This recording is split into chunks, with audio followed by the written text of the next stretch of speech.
É isso aí. Agora, o Carlos, antes, né, da gente entender aí os processos em si, dessa cidadania via sefardita, conta um pouco aí quem foram os judeus sefarditas, a história um pouco aí por trás de tudo isso.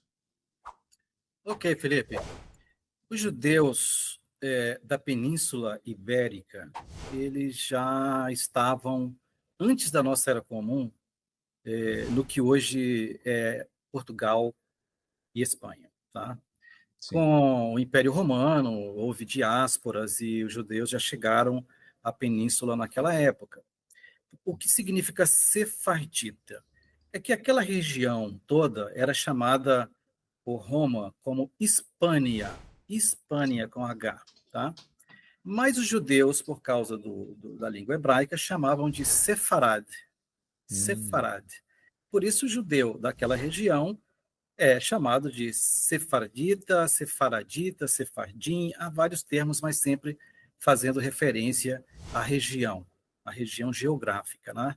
Então, quando se fala hoje judeu sefardita, é judeu que é proveniente da Península Ibérica, toda a E- Espanha, Portugal e até uma partezinha do sul da França também, tá? Então, vem Então, dessa região.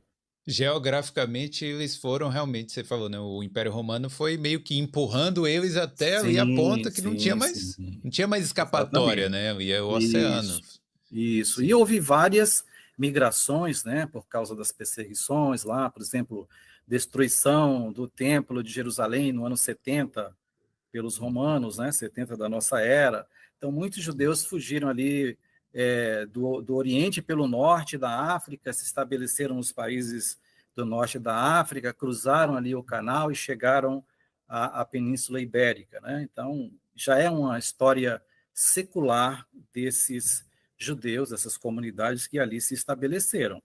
Só que, no final do século XV, em 1492, a Espanha estabeleceu a Inquisição Espanhola. O que significa isso?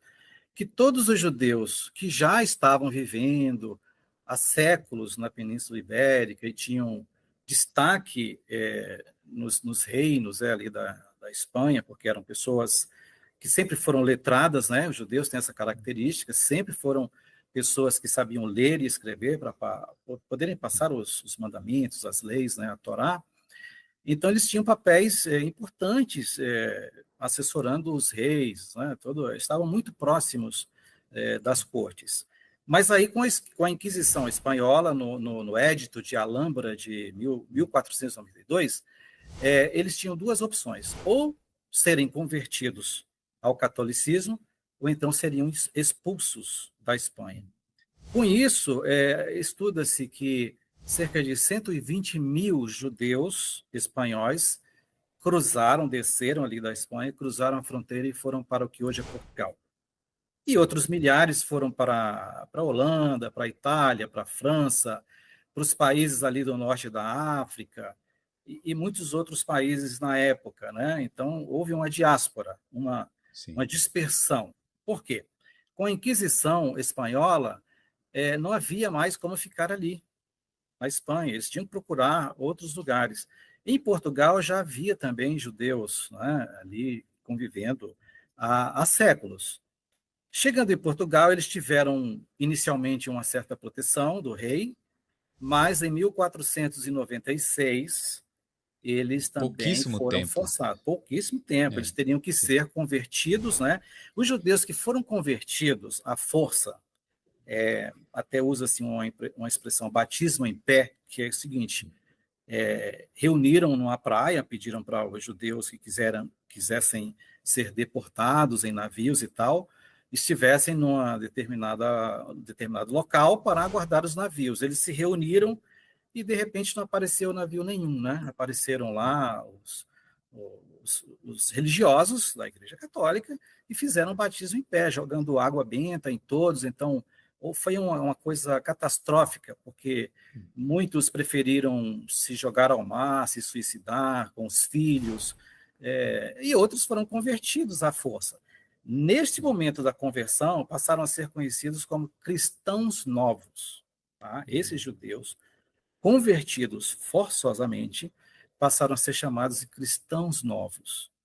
Aqueles que mantiveram as práticas judaicas secretamente, Sim, mesmo sendo cristão novo, mas aquilo era meio que sim. uma Escondido proteção, ali. né, escondida, Sim, eles praticavam a fé em casa, ou de alguma forma secreta, passaram a ser conhecidos como criptojudeus, né, que mantinham o judaísmo secreto. Tá? Então, sim. criptojudeus e cristãos novos, o que formou essa grande quantidade de pessoas. Né?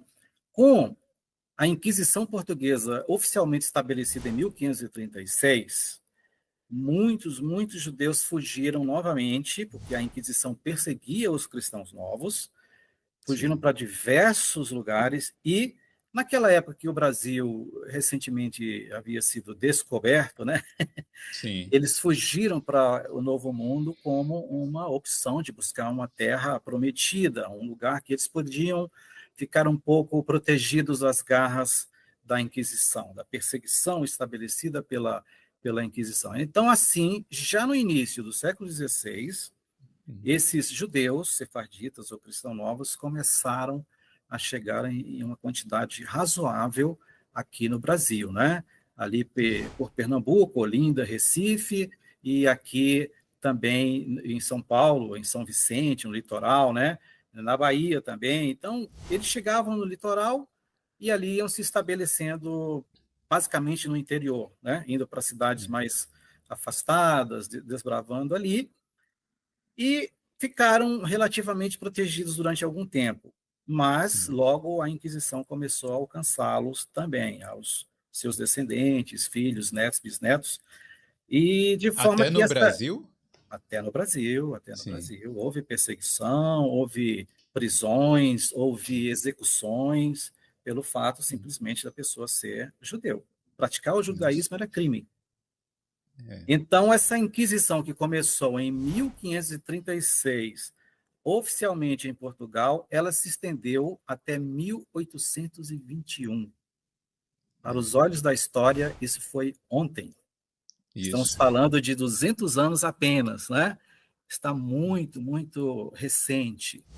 É, Então, a gente sabe que com isso houve uma grande descendência que eles deixaram aqui no Brasil. Então, a gente pode estimar milhões de pessoas aqui no Brasil que descendem desses judeus sefarditas, né? Tanto Nordeste, Norte, Sul, Sudeste, Centro-Oeste, todas as regiões a gente encontra pessoas que, quando a gente desenvolve a árvore genealógica, a gente chega nesses judeus que hoje são reconhecidos pela Comunidade Israelita de Lisboa e pela Federação de Comunidades Judaicas da Espanha.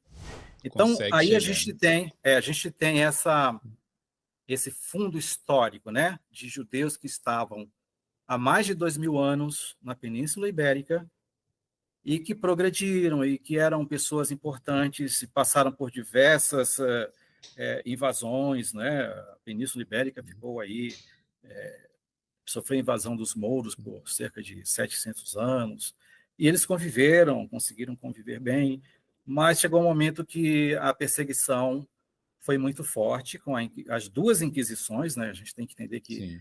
primeiro começou a espanhola e depois desencadeou a Inquisição portuguesa, e aí as perseguições se intensificaram demais. Só para.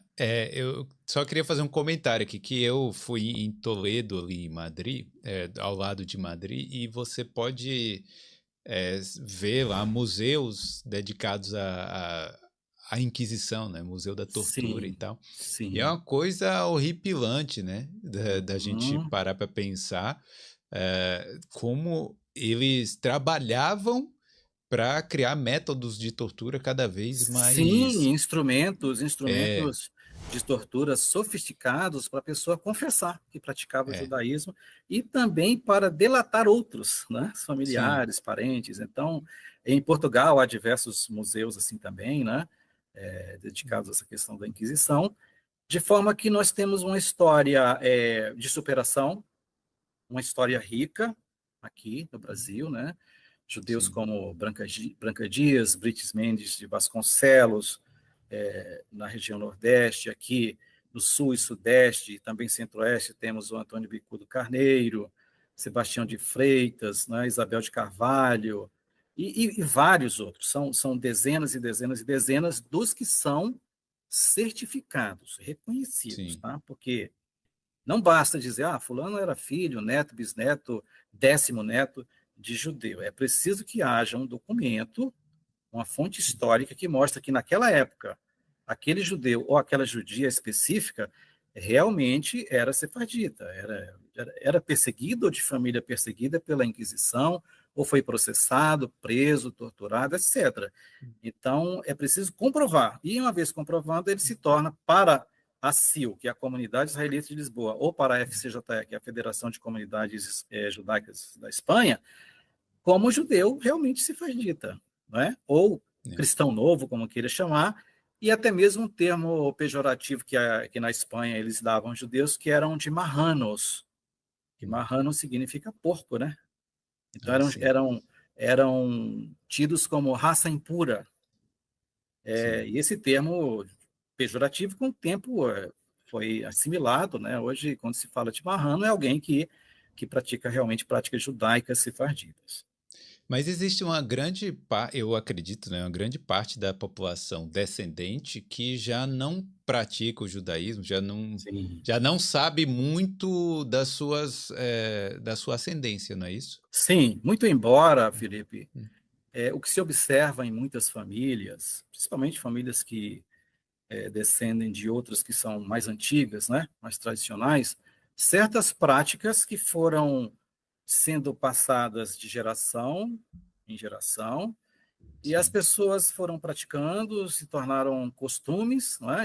São costumes judaicos de origem judaica, e as pessoas simplesmente não sabem a razão, né? Foram passando. Alguém passou, o 15º avô passou para o 14º, foi passando, passando, e hoje as pessoas praticam, né? Como no Nordeste, em algumas regiões do país, é muito comum que as pessoas varram a casa da porta de entrada para dentro, jamais de dentro para fora, né? Porque, segundo o costume judaico, isso é uma prática que você não põe para fora as bênçãos que você recebeu, as coisas boas, né? sim, Então, tem costumes como não apontar para estrelas, uso de mortalhas, sepultar as pessoas diretamente no solo, não usar caixões. São uhum, centenas de práticas que as pessoas fazem sem saber, mas que têm a origem judaica. Por quê? No início ali do século XVI, estima-se que em Pernambuco e Olinda, nessa região, 1 a cada 3 pessoas era judeu. Então, um a cada imagine três, que, é à muito. medida que essas pessoas foram se misturando, as famílias que eram de cristãos velhos, né, ou que eram cristãos já tradicionais, às vezes casavam com filhos e netos de cristãos novos ou de judeus, cripto-judeus, eles começaram a se misturar e de forma que hoje, 500 anos depois, podemos dizer, grande parte das pessoas tem essa ascendência judaica. Se você fizer o estudo genealógico, desenvolver a árvore, comprovar via documentos, você vai chegar a um ou mais de um judeu sefardita. Não é? Isso Entendi. aí é uma coisa que realmente não tem como escapar. Infelizmente, eu diria que quase todos os brasileiros não sabem disso. Sim. Chutaria aí uns 99% das pessoas não sabem dessa sua origem, né? Porque nós temos aqui no Brasil algumas matrizes que formaram o nosso país, né? Os povos Sim, tradicionais, os europeus, os africanos que foram escravizados, sequestrados, né? E sim. os judeus. Os judeus tiveram um papel fundamental. Infelizmente, a história foi escondendo isso ao longo dos séculos, né? Nas escolas, nas universidades, não se fala sobre isso. Sim. Houve uma espécie de apagamento, mas, felizmente, hoje, com a genealogia, as coisas estão vindo à tona.